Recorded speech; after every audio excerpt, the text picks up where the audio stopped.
Hello everyone, welcome back to my channel. This is Viresh Shah and you are watching Viresh study point. तो जैसा कि जो आपके फोर्थ सेमेस्टर के एग्ज़ाम ख़त्म हो चुके हैं एंड अब आप फिफ्थ सेमेस्टर में जाओगे, तो फिफ्थ सेमेस्टर में अपनी स्टडी को कंटिन्यू करने के लिए सबसे पहले आपको ये समझना ज़रूरी है कि आपको कौन कौन से सब्जेक्ट पढ़ने हैं फिफ्थ सेमेस्टर के अंदर। तो सबसे पहले मैं बताने जा रहा हूँ जो बीए ऑनर्स इंग्लिश है उनके सब्जेक्ट बताने जा रहा हूँ। तो फिफ्थ सेमेस्टर में जो बीए ऑनर्स इंग्लिश है उन्हें टोटल 4 सब्जेक्ट पढ़ने हैं, ठीक है। एंड ये चारों को चारों सब्जेक्ट ही कंपलसरी है, इनमें इनके पास कोई चॉइस नहीं है, इन्हें यही चारों को चारों सब्जेक्ट पढ़ने हैं। इसके अंदर जो पहला सब्जेक्ट है वो है विमेंस राइटिंग, जो दूसरा सब्जेक्ट है वो है literature for children and young adults, and जो तीसरा सब्जेक्ट है वो है ब्रिटिश लिटरेचर। चौथा सब्जेक्ट है modern India writing in English translation.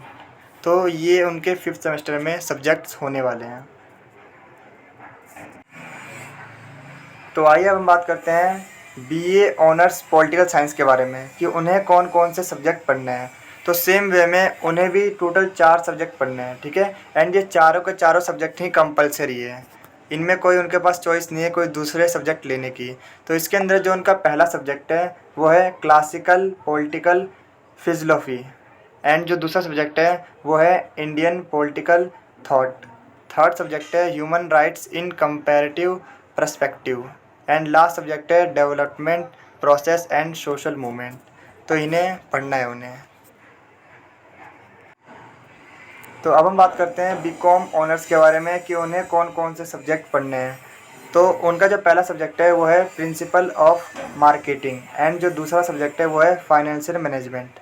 And इसके बाद इनके पास जो डिसिप्लिन स्पेसिफिक इलेक्टिव है इसके अंदर से उन्हें कोई एक पढ़ना है, ठीक है। या तो मैनेजमेंट अकाउंटिंग पढ़ेंगे या फिर ऑर्गेनाइजेशन बिहेवियर, इनमें से कोई एक उन्हें पढ़ना है। एंड इसके अलावा उनका जो दूसरा डिसिप्लिन है उनमें से उनका जो दूसरा डिसिप्लिन स्पेसिफिक इलेक्टिव है इनमें से उन्हें कोई एक पढ़ना है, ठीक है। इनके पास चॉइस है, वो कोई सा सब्जेक्ट ले सकते हैं। पहला आएगा advertising and personal spelling, and दूसरा आएगा बिजनेस स्टैटिस्टिक्स। तो ये उन्हें पढ़ना है बीकॉम ऑनर्स वाले बच्चों को, ठीक है। तो अब हम बात करने जा रहे हैं बीकॉम प्रोग्राम वाले जो स्टूडेंट्स हैं उन्हें कौन कौन से सब्जेक्ट पढ़ने हैं। तो इसके अंदर जो उनका डिसिप्लिन स्पेसिफिक इलेक्टिव है इसके अंदर उन्हें जो इनमें से एक सब्जेक्ट पढ़ना है। एक तो आएगा ह्यूमन रिसोर्स मैनेजमेंट और दूसरा आएगा प्रिंसिपल ऑफ मार्केटिंग। इनमें से आप ह्यूमन रिसोर्स मैनेजमेंट ले सकते हो जो कि आपके लिए काफ़ी ज़्यादा बेनिफिशियल होगा, ठीक है। बाकी आपकी मर्ज़ी है। एंड जो दूसरा सब्जेक्ट है उसमें से आपको लेना है या तो फंडामेंटल ऑफ फाइनेंशियल मैनेजमेंट ले लो या तो फिर इंडस्ट्रियल लॉज ले लो, ठीक है, आपकी चॉइस है। एंड इसके अलावा आपके जो एसएससी सब्जेक्ट हैं इसमें से आपको एंटरप्रेन्योरशिप डेवलपमेंट या फिर पर्सनल फाइनेंस लेना है, ठीक है। एंड इसके अलावा जो जनरल इलेक्टिव है इसमें आपको पढ़ना है economics, principle of micro economics के बारे में पढ़ना है, ठीक है। तो आइए अब हम बात करते हैं जो सबसे पॉपुलर कोर्स है जो कि है बीए प्रोग्राम के बारे में कि उन्हें कौन कौन से सब्जेक्ट पढ़ने हैं, ठीक है। तो देखिए जो आपके डिसिप्लिन सब्जेक्ट होते हैं वो तो आपके सेम रहेंगे जो कि आप फर्स्ट सेमेस्टर से पढ़ते हुए आ रहे हो। फॉर एग्जांपल अगर आपका डिसिप्लिन सब्जेक्ट इकोनॉमिक या फिर एजुकेशन है तो ये आपको सेमेस्टर 5 में भी पढ़ना है। या फिर आपका कोई सब्जेक्ट है डिसिप्लिन में जो कि अगर पॉलिटिकल साइंस मान लो या फिर हिस्ट्री है, ठीक है, तो ये आपको पढ़ने हैं। इसके अंदर आपको क्या पढ़ना है डिसिप्लिन सब्जेक्ट के अंदर। फॉर एग्जांपल अगर आपने इकोनॉमिक्स को डिसिप्लिन सब्जेक्ट में लिया है तो इसके अंदर आपको economic development and policy in India को पढ़ना है। इसी तरीके से ये बाकी सारे हैं, इसको भी आप पढ़ सकते हो। एंड हिस्ट्री में आपको issues in 20th century world history, ठीक है, इसे पढ़ना है। और पॉलिटिकल साइंस के अंदर अगर आपने लिया है इसे डिसिप्लिन सब्जेक्ट के अंदर तो इसके अंदर आपको पढ़ना है political science, administration and public policy concept, ठीक है। इन सभी चीज़ों को पढ़ना है। अगर आपने इनमें से कोई भी डिसिप्लिन सब्जेक्ट लिया है तो उसके जो आगे जो नेम ऑफ द पेपर है वो दिए हुए हैं। इसके अलावा जो स्किल इन्हांसमेंट कोर्स है इसके अंदर आपको कोई एक सब्जेक्ट लेना है, ठीक है। या तो आप इकोनॉमिक्स ले सकते हो या फिर आप एजुकेशन ले सकते हो या फिर आप हिस्ट्री ले सकते हो या फिर आप पॉलिटिकल साइंस और संस्कृत ले सकते हो।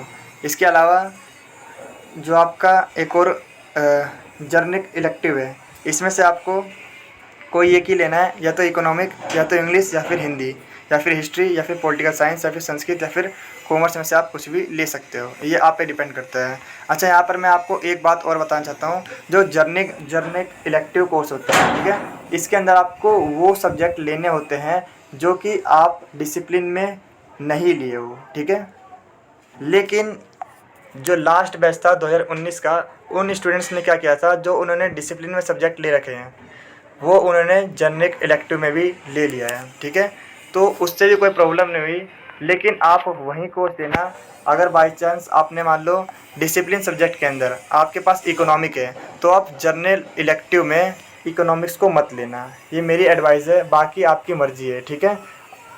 क्योंकि जो DU है उसका रूल क्या कहता है कि जर्नल इलेक्टिव में आपको वो सब्जेक्ट पढ़ने होते हैं जो कि आप डिसिप्लिन में नहीं पढ़ते हो, ठीक है। बाकी आपके चॉइस है, आप ले भी सकते हो, ठीक है। क्योंकि लास्ट ईयर वाले जो बच्चे थे उन्हें कोई प्रॉब्लम नहीं हुई थी। तो आज की वीडियो में बस इतना ही। इसके अलावा अगर आप पढ़ना चाहते हो इसके लिए स्टडी मटेरियल, आप इस वाली वेबसाइट पे जा सकते हो, सोल की वेबसाइट पे, और यहाँ पर अपना स्टडी मटेरियल को डाउनलोड कर सकते हो, ठीक है, और अपनी स्टडी को कंटिन्यू कर सकते हो। तो आज की वीडियो में बस इतना ही। अगर आपको ये वीडियो यूज़फुल लगे तो इसे ज़्यादा से ज़्यादा शेयर कीजिएगा। Thank you.